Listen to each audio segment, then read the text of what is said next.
معصوم بچوں کے قتل اور اغوا کی وارداتوں میں آئے روز اضافہ ہو رہا ہے، جس کی وجہ سے ملک کے تمام علاقوں کے والدین پریشانی میں مبتلا ہیں۔ اس پریشانی میں اس وقت اضافہ ہو جاتا ہے جب ان کا کوئی اپنا ہی رشتہ دار ان کے بچے کو قتل کر دیتا ہے۔ شیخو پورہ میں بھی سوتن نے خاوند کے ساتھ مل کر پہلی بیوی کی 9 ماہ کی بیٹی کا گلا دبا دیا۔ راولپنڈی میں سود پر رقم دینے والے شخص کو فائرنگ کر کے ہلاک کر دیا گیا۔ حافظ آباد میں ایک نوجوان نے تیسری جماعت کے بچے کو مسجد میں قتل کر دیا، اور کراچی میں رواں سال کے دوران ڈاکوؤں نے 20 سے زائد بینکوں سے کروڑوں روپے لوٹ لیے۔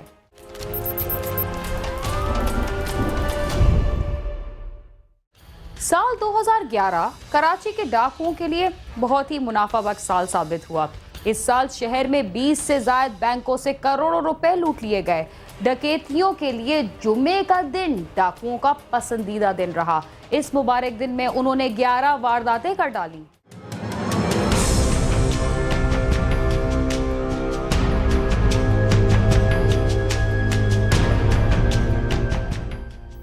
کراچی کے کاروباری اداروں اور شخصیات کے لیے سال 2011 ایک طرف امن و امان کے حوالے سے برا سال ثابت ہوا، تو اس کے ساتھ ساتھ شہر میں بڑھتے ہوئے جرائم اور ڈکیتیوں کی وارداتوں نے مالیاتی اداروں کی سیکیورٹی پر کئی سوال کھڑے کر دیے ہیں۔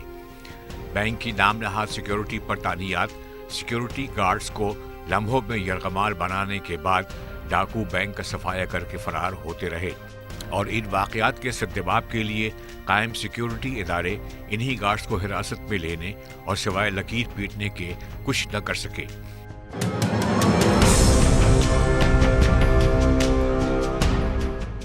گزشتہ کئی سالوں کے درمیان ملک بھر میں دہشت گرد کارروائیاں کرنے والے انتہا پسند گروہوں کا فنڈنگ کے حوالے سے کراچی من پسند شہر بنا رہا، لیکن قانون نافذ کرنے والے اداروں کی ناقص کارکردگی کو دیکھتے ہوئے شہر میں موجود چھوٹے چھوٹے جرائم پیشہ گروہ نے بھی بینکوں کو لوٹنا شروع کر دیا ہے۔ کراچی میں اس عرصے کے دوران ہونے والی تمام بینک ڈکیتیوں کی تفتیش انہی وارداتوں کے سدباب پر معمور اسپیشلائزڈ انویسٹیگیشن یونٹ کے سپرد ہے۔ اس ادارے کے سابق سربراہ ایس ایس پی راجہ عمر خطاب کا کہنا ہے کہ رواں سال کے دوران 20 بینکوں کو لوٹا گیا ہے، جن میں سے 11 وارداتوں میں ملوث ملزمان کا سراغ لگا لیا گیا ہے۔ ان کا یہ بھی کہنا ہے کہ ان وارداتوں میں نئے گروپ بھی ملوث ہوئے ہیں، اور حالیہ تفتیش میں یہ بات بھی سامنے آئی ہے کہ اب بینک ڈکیتیوں کا پیسہ دہشت گرد کارروائیوں میں استعمال نہیں ہو رہا ہے۔ کراچی میں جو بینک ڈکیتی ہو رہی ہے اس میں کافی جہادی تنظیمیں اور فرقہ وارانہ تنظیمیں جو انوالو رہی ہیں، لیکن اس دفعہ ڈکیتیاں تو 19 ہوئی ہیں، لیکن خوش قسمتی ہماری یہ سمجھنی چاہیے کہ کوئی کسی ڈکیتی میں کوئی سیکٹیرین یا کوئی جہادی تنظیم اس میں انوالو نہیں آج تک، جس کی وجہ سے ہمیں یہ خطرہ جو ہوتا ہے کہ بینک ڈکیتی کے بعد پیسہ آ جائے گا اور یہ کسی بڑی دہشت گردی میں استعمال ہو سکتا ہے، تو وہ کم از کم اس وقت موجود نہیں ہے۔ لیکن آخری جو 4 مہینے اس میں ڈکیتیوں کا ریشو کافی بڑھ گیا تھا، جس میں سے ایک پٹھان گروپ تھا جو پارا چنار اور کوارٹ اور کراچی کے کچھ ایک مخصوص علاقہ ہے، وہاں سے وہ بلونگ کرتے تھے۔ ان میں سے ہم نے کوارٹ سے اور کراچی سے گرفتاریاں کی ہیں۔ باقی جو لوگ ہیں ان کے ہم نے فوٹیج جاری کی ہیں میڈیا کو، اس سے یہ فائدہ ہوگا کہ ہم لوگ ان کے بارے میں اطلاع دیں گے، انشاءاللہ ہم ان کو پکڑ لیں گے۔ سال 2011 میں کراچی میں کتنی بینک ڈکیتیاں ہوئیں، اس بارے میں پولیس اور سی پی ایل سی کے اعداد و شمار میں تضاد پایا جاتا ہے۔ سی پی ایل سی کے چیف احمد چنائے کا کہنا ہے کہ اس سال شہر میں بینک ڈکیتیوں کی 21 وارداتیں ہوئی ہیں۔ ان کا یہ بھی کہنا ہے کہ ان ڈکیتیوں میں ڈکیت اس لیے بھی کامیاب ہوئے ہیں کہ بینکوں کی سیکیورٹی کی صورتحال انتہائی ناقص ہے۔ انٹرنل حفاظت کی انٹرنل سیکیورٹی کی جو ذمہ داری ہے وہ بینکوں کے اوپر ہے، ایکسٹرنل سیکیورٹیز جو ہے وہ پولیس کر رہی ہے۔ تو یہاں دیکھا یہ گیا ہے کہ انٹرنل سیکیورٹیز جو ہیں وہ ہمیشہ ناقص رہی ہیں، اور جو بینک ڈکیتی کرنے والے ہیں وہ اندر آ کر بڑی میں سمجھتا ہوں دیدہ دلیری کے ساتھ اسلحہ نکال کر بینکوں کو لوٹ کر چلے جاتے ہیں۔ بینک ڈکیتیوں کے حوالے سے ڈاکوؤں نے بھی اپنے لیے پسندیدہ دن منتخب کر رکھے ہیں۔ اس سال ہونے والی 20 بینک ڈکیتیوں میں سے 11 بینک ڈکیتیاں جمعے کے روز کی گئیں۔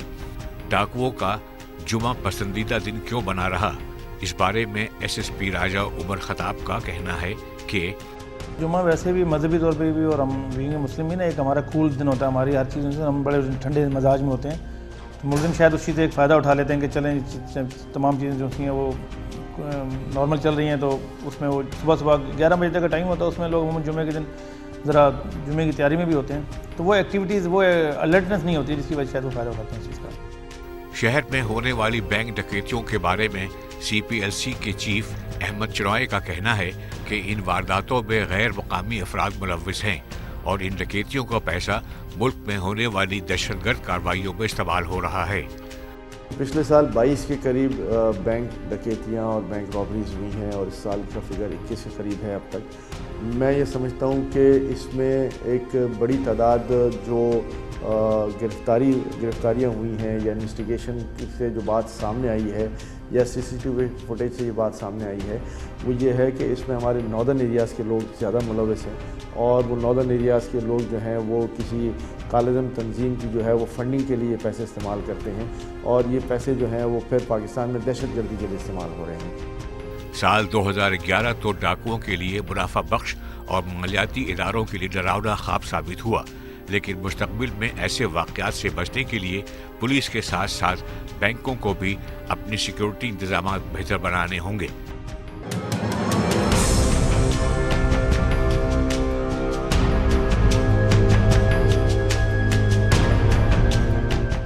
اگر کوئی شادی شدہ شخص دوسری شادی کرتا ہے تو گویا وہ اپنے گھر میں مستقل لڑائی جھگڑا لے آتا ہے، کیونکہ کوئی بھی عورت اپنے خاوند کی شراکت کو برداشت نہیں کر سکتی۔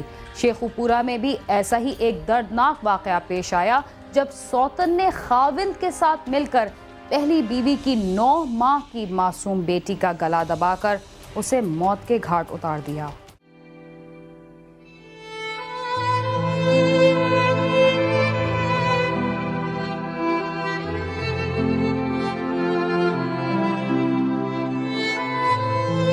شیخوپورہ کی بادی رحمان پورہ کے رہائشی محنت کش محمود کی شادی چند سال قبل مسرت بی بی سے ہوئی تھی، جس سے اس کی ایک معصوم بیٹی ہے۔ چند ماہ قبل محمود نے مقامی رہائشی ہنا سے دوسری شادی کر لی، مگر اس کی دوسری شادی پر اکثر گھر میں جھگڑا رہنا شروع ہو گیا۔ مسرت آئے روز جھگڑ کر میکے چلی جاتی تھی۔ چند روز قبل بھی مسرت کا اپنی سوتن ہنا سے جھگڑا ہوا تو وہ اپنی 9 ماہ کی معصوم بیٹی فائزہ کو اپنے خاوند محمود کے پاس چھوڑ کر میکے چلی گئی۔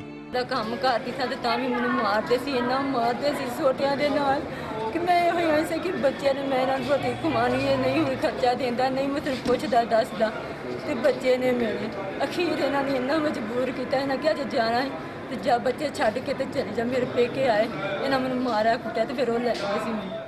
جھگڑے کے 10 روز بعد محمود کی پھپھی مسرت کو لینے کے لیے اس کے میکے پہنچی اور صلح صفائی کر کے وہ مسرت کو لے کر گھر آ گئی۔ جب مسرت گھر پہنچی تو اس کی معصوم بیٹی فائزہ باپ کی گود میں مردہ پڑی تھی۔ مسرت بیٹی کی ہلاکت پر فلک شگاف چیخیں مارتی ہوئی رونے لگی۔ محمود نے اسے کہا کہ بچی کو نمونیا ہوا تھا جس کی وجہ سے وہ دم توڑ گئی ہے۔ مسرت نے اپنی بیٹی کو دیکھا تو اس کے گلے پر انگلیوں کے نشانات تھے، جس پر اس نے پولیس کو اطلاع کر دی۔ پولیس نے لاش پوسٹ مارٹم کے لیے بھجوا کر محمود اور اس کی دوسری بیوی ہنا کے خلاف قتل کا مقدمہ درج کر لیا۔ اے ڈویژن پولیس کے مطابق مسرت بی بی کا کہنا ہے کہ اس کی سوتن ہنا اور خاوند محمود نے جھگڑے پر بچی کا گلا دبا کر اسے قتل کیا ہے۔ پولیس نے دونوں ملزموں کو گرفتار کر کے تفتیش شروع کر دی ہے۔ پوٹیاں الٹیاں جو دوائی لے کے آئے ہیں، ایک دو پھر ٹھیک ہو جائے، پھر دوائی لینے گیا ڈاکٹر کو، انہیں کہ حالت بہت سیریس ہو گئی ہے، ہاسپٹل لے گئے، پھر رستے میں واپسی آ رہے ہیں لے کر بچی دم تو۔ یہ جو الزام ہے نا یہ غلط ہے سر کا، کیونکہ سب کو ہی پتا کہ سب نے جو ہے وہ خدا کے پاس جانا ہے اور اس کے دیندار ہیں، ہم جو کچھ بھی دنیا میں ہم کریں گے وہ سب اگر کوئی نہیں دیکھتا تو خدا تو دیکھ رہا ہے نا اس چیز کو۔ لیکن یہ ہفتہ تقریباً پہلے جو ہے نا بچی کو پوٹیاں لگی ہوئی تھیں تو سر ڈاکٹر صدیق کے پاس گئے ہیں، اس نے دوائی دی ہے، کچھ بہتر ہو گئے تھے۔